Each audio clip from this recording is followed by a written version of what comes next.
পৰম্পৰাগত ৰীতি-নীতিৰ মাজেৰে কনৈক্যা কৃষি পামত মেজিত অগ্নিসংযোগ বিধায়ক পদ্মৰ কলভঙা প্ৰতিযোগিতাত অংশগ্ৰহণ কৰি আনন্দত মতলীয়া বিধায়ক পদ্ম মাঘ বিহুৰ দিনাই পৰম্পৰাগত খেল ধেমালিত অংশগ্ৰহণ কৰি আনন্দ উল্লাসত মতলীয়া হয় নদুৰ সমষ্টিৰ বিধায়ক পদ্ম হাজৰিকাই জামুগুৰি হাটৰ ভৰলীপৰীয়া কনৈক্যা কৃষি পামত এইদৰেই বিধায়ক পদ্ম হাজৰিকাই কলভঙা খেল প্ৰতিযোগিতাত অংশগ্ৰহণ কৰা দেখা যায়।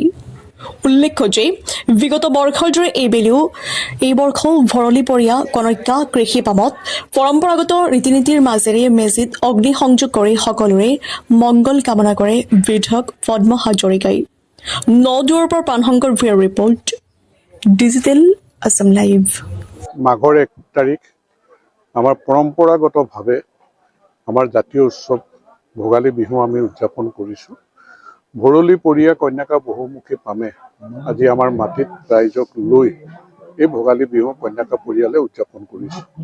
এই পবিত্ৰ দিনটোত মই আমাৰ সমষ্টিৰ ৰাইজ, ভৰলীপৰীয়া কন্যাকা পৰিয়াল, আপোনালোক সকলোলৈকে অসমৰ সমূহ ৰাইজলৈকে মই ভোগালী বিহুৰ শুভেচ্ছা, সেৱা, আশীৰ্বাদ সকলো যাচিছোঁ, যাতে এই বৰ্ষটিত সকলোৰে জীৱনলৈ সুখ সমৃদ্ধি নামি আহক, ভোগৰে উপচি পৰক।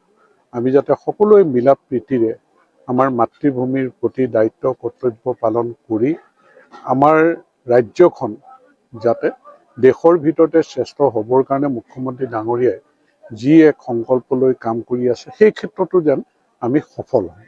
গতিকে আমি আগন্তুক নিৰ্বাচন, খুব কম দিনতে নিৰ্বাচন, শান্তি সম্প্ৰীতিৰ মাজেৰে এই নিৰ্বাচন অনুষ্ঠিত কৰি জনতাৰ এক বিশ্বাসৰ নিৰ্বাচিত চৰকাৰ যাতে এইবাৰ দিছপুৰত অধিষ্ঠিত হয়, যিয়ে এইখন অসমক সকলো দিশতে আগুৱাই নিবৰ কাৰণে, অসমখন সুৰক্ষিত কৰিবৰ কাৰণে, অসমৰ বিভিন্ন জাতি জনগোষ্ঠী, ভাষা, ধৰ্মৰ মানুহ দুইটাৰ বৰাকৰ পাৰত আছে, সকলোৰে মাজত সমন্বয় সম্প্ৰীতিৰ এনাজৰীডাল টনকিয়াল কৰি আস্থাৰ অসম, বিশ্বাসৰ অসম যাতে আগুৱাই লৈ যাব পাৰে, তাৰেই প্ৰাৰ্থনা আজি এই পবিত্ৰ দিনটোত মই অসম মাতৃৰ সন্তান হিচাপে প্ৰাৰ্থনা জনাইছোঁ।